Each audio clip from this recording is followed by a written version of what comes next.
వాల్మీకి మహర్షికి సీతాదేవి కృతజ్ఞతలు.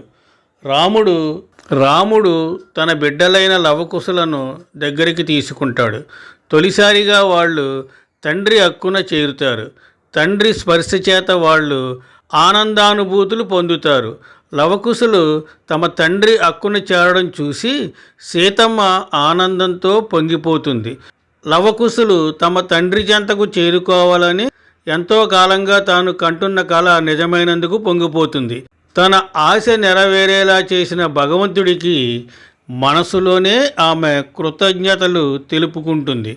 అయోధ్య నుంచి నిండు గర్భవతిగా తాను అడవులకి రావడం, ఒంటరిగా అడవులలో ఆకలి దప్పులతో అలమటిస్తున్న తనకి వాల్మీకి మహర్షి ఆశ్రయాన్ని ఇవ్వడం, తాను సీతాదేవిననే విషయాన్ని ఎవరికీ తెలియకుండా ఆయన తనకి రక్షణ కల్పించడం, అక్కడి ఆశ్రమవాసంలో నిరంతరం రామనామం తన మనసు కుదుటపడేలా చేయడం, లవకుశులు జన్మించడం, వాళ్ళ ఆలనా పాలన రామాయణ కథాకావ్యాన్ని వాళ్ళు గానం చేయడం, అవన్నీ ఆమె కళ్ళ ముందు కదలాడాయి.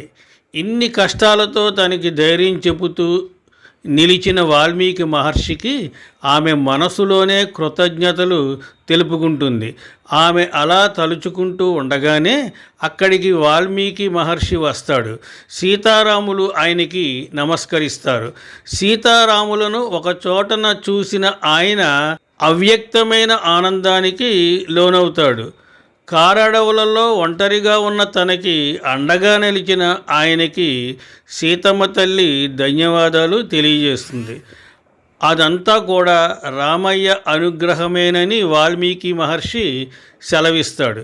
సీతాదేవి ఎంతటి మహా ఇల్లాలు అనే విషయం తనకి తెలుసునని, కానీ ఒక రాజుగా లోకనిందలకు గురి కాకూడదనే ఉద్దేశంతోనే సీతాదేవి విషయంలో అలాంటి నిర్ణయం తీసుకోవలసి వచ్చిందని రాముడు చెబుతాడు.